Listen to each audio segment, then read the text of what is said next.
শাস্ত্র বলছে ভারত ভূমিতে হইল জন্ম যাহার, এই ভারতবর্ষের মাটিতে যে মানব দেহ পেয়ে জন্মেছে, জন্ম সার্থক করো, করি পর উপকার, তবেই তুমি হিন্দু। বোঝা গেল? এটা বুঝলেন না? তাহলে প্রশ্ন করতে হয়, হিন্দু কাকে বলে জানেন? হিন্দু কাকে বলবো?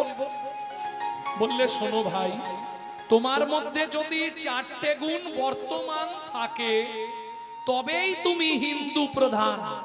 কি কি 4টে গুণ? ভাষা কিন্তু 4টে, আমরা বুঝতে পারি না। হিন্দু,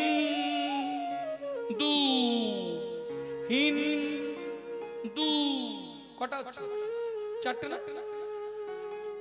হিত, ন্যায়, দয়া, উপকার। হিত, ন্যায়, দয়া, উপকার, 4টে গুণ যদি তোমার মধ্যে থাকে বর্তমান, তবেই নিজেকে দাবি করবে আমি হিন্দু প্রধান।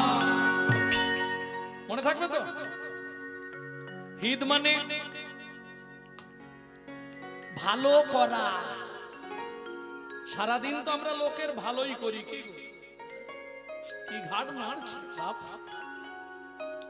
নিজেরটা আগে বুঝি আর কেবল পরের ছিদ্র খুঁজি। মানুষ এমন একটা জাতি, নিজের ছাড়া কিছু বোঝে না। আমি ভালো থাকবো, আমার ছেলেমেয়েরা বড় হবে, কেউ ডাক্তার, কেউ ইঞ্জিনিয়ার হবে। গিয়ে দেখুন, কদিন আগে সুন্দরবনে গেছিলাম, কত মানুষ গাছতলায় ওই একটা করে চট টাঙিয়ে পড়ে আছে, খেতে পাচ্ছে না। এখনো কত মানুষ ঘর বিহীন, অথচ নাকি লক্ষ লক্ষ কোটি কোটি টাকা দেওয়া হচ্ছে তাদের। কে দিচ্ছে, কাকে দিচ্ছে, কোথায় যাচ্ছে, ক্যামেরায় ধরা পড়বে। এছাড়া বোঝা যাবে?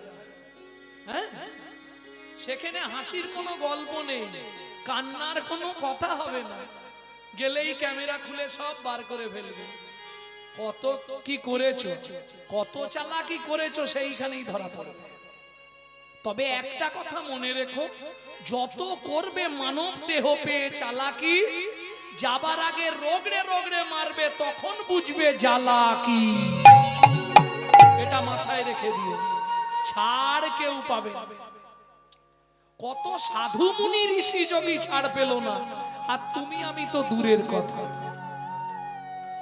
এইটুকু মাথায় রেখো।